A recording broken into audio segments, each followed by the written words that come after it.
y'all. Welcome back to Miss Bree Reads. I'm Miss Bree, and this week we have a new story. Look at how big this book is. It's bigger than my head.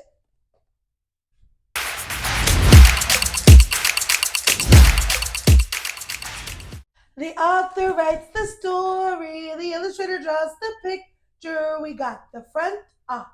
We got the back off. We got the spine. Ah, look at that thick spine. Oh, yeah. The title of the story is, What Do People Do All Day? What do they do? I tell you what, I've read a few pieces of this book, and people do a lot. This book has so many pages that I'm not going to be able to fit everything into just one video. I have to make two. Look at all those pages. It's a nice, big, juicy, meaty book, and I want to show you every single page. So, we're not going to have just one. We're going to have two. The author and illustrator of this book is Richard Scarry. Wow, that means he had two jobs. He wrote the words and drew the pictures. Richard Scarry's What Do People Do All Day? Wow, look, everybody is in their place. We've got people on the bus, people on the taxi, the grocery store, the butcher shop, the bakery. Got the police officer on the motorcycle, and it goes on and on. Wow, this book looks like it's going to be so interesting. Some workers work indoors and some work outdoors. Some work up in the sky and some work underground. Look, he's in the manhole and he's got the wires and the cables and he's working underground. Some workers always do their work at the same place. Others travel from place to place to do their jobs. What does your daddy do?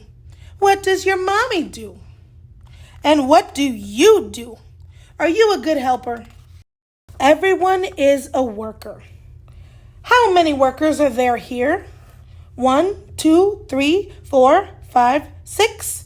What do these workers do? Hi, Daddy. Farmer Alfalfa grows all kinds of food. He keeps some of it for his family. He sells the rest to Grocer Cat in exchange for money. Grocer Cat will sell the food to other people in Busytown. Today, Alfalfa bought a new suit with some of the money he got from Grocer Cat. Stitches, the tailor, makes clothes. Alfalfa bought his new suit from Stitches. Then Alfalfa went to the blacksmith Fox's shop. He had saved enough money to buy a new tractor. The new tractor will make his farm work easier. With it, he will be able to grow more food than he could grow before. He also bought some presents for Mommy and his son Alfred. Alfalfa put the rest of the money in the bank for safekeeping. Then he drove home to his family. Mommy loved her new earrings. Alfred loved his present too. What did the other workers do with the money they earned? First, they bought food to eat and clothes to wear. Then, they put some of the money in the bank. Later, they will use the money in the bank to buy other things. What else did they buy? Stitches bought an egg beater so that his family could make fudge. Try not to get any on your new clothes. How do I look?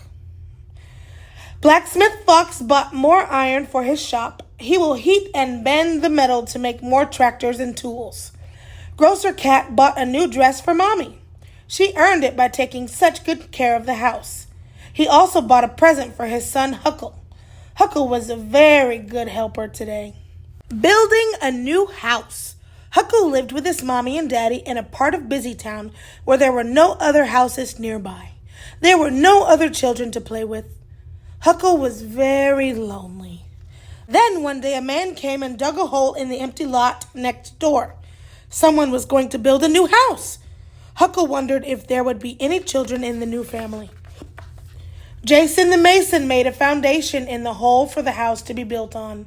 His helper mixed cement to hold the bricks together. Sawdust the carpenter and his helpers started to build the frame of the house. Jason started to build a chimney. And Huckle is still wondering, I wonder if any children will live there.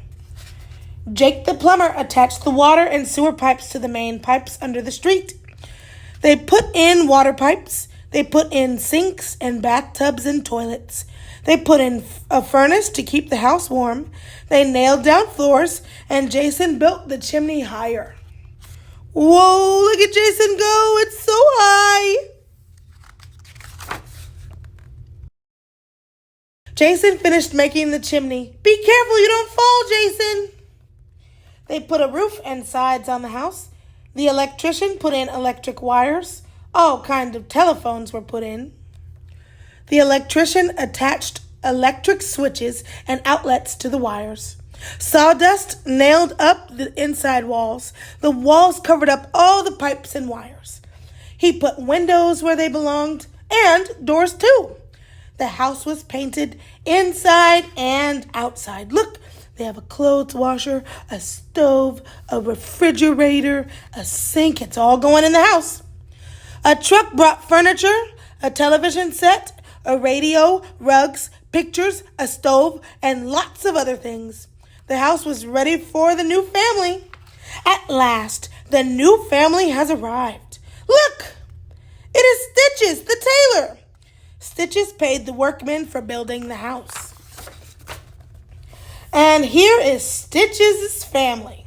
Look, children, said Mother Stitches. We have found a new playmate for you. And Huckle was never lonesome after that. Look at all those friends in the bus. And look at the very top, all those bikes. Wow, Huckle has a bike, and he probably wants to ride his bike with all his new friends. Mailing a letter. Betsy Bear wrote a letter to Grandma to wish her a happy birthday. She went to the post office to mail it. She bought an airmail stamp and stuck it on the envelope. She put the letter in the letter slot. The postmen stamp all the letters with an inked postmark stamp. The ink postmark tells you the name of the town that the letter was mailed from. The address shows where the letter is to go. Uncle Benny the postmaster read the address on each letter. All the neighboring towns have cubby holes in Busytown post office. Uncle Benny put all the letters that were going to Grandma's town in one cubby hole. He put the letters going to other towns in different cubby holes. Then he put all the letters that were going to Grandma's town in a mail bag. He took it to Busytown Airport and put it on an airplane. Off to Grandma's town the airplane flew. A postman was waiting at the airport. He took the mailbag to Grandma's post office. He read the address on each letter to see what part of town it was to be sent. Each letter carrier delivers letters to a different part of town. See, this one says north side of town, south side of town, east side of town, west side of town. On the bag of Zip, the letter carrier, was soon full. There was no more room for the last letter, so he put it in his hat. Stop! Where's my birthday letter? Sorry, Grandma. Grandma was waiting for a birthday letter from Betsy, but Zip walked right past her house. He said he didn't have a letter for Grandma in his bag. She asked him to please look again, so he did. No, sorry, no letter for Grandma. He tipped his hat goodbye, and a letter fell out. It was Betsy's letter to Grandma. Why, Zip, you dear postman, she said, you did bring me a letter from my granddaughter after all. She was so happy that she gave Zip a big kiss. Mwah! Grandmothers just love to get letters from their grandchildren. And the letter says, Happy birthday, Grandma. Love and kisses. Betsy. Mother's work is never done. Good morning. The sun is up. Everybody up. Wash, brush, comb, dress. Get up. There is a lot of work to be done. Mommy cooked breakfast. Sally helped her serve it. Wow, look, she's throwing the bacon and the eggs to her little piggies' plates, and they're supposed to catch it. Oh, my goodness. And look, That toast isn't getting on anybody's plate. Daddy gave Mommy money to buy groceries. Mommy gave Daddy a kiss as he hurried off to work. Mommy and Sally and Harry washed the dishes and the kitchen floor. They made the beds. They cleaned the house. They drove to the grocery store to buy food and other things that they needed at home. Mommy made sandwiches for lunch. Whoa, those are tall sandwiches. Look at those giant glasses of juice. A brush salesman came to the door to sell brushes. Mommy didn't want to buy any brushes. My! He is trying very hard to sell Mommy a brush of some kind, isn't he? At last, the salesman left. Mommy washed some dirty clothes. Sally and Harry helped Mommy prepare supper. Daddy came home from work and kissed everyone. They sat down to supper. Daddy should know better than to try to take such a big bite. After supper, Mommy gave Sally and Harry a bath. Daddy weighed himself on the scales. I think he's eaten too much. Uh-oh. Daddy read a story before bedtime. He climbed up to kiss Sally goodnight. Oh, dear, I just knew he had eaten too much. Are you all right, Daddy? See him climbing up on the beds to wish him goodnight. And then he broke the bed.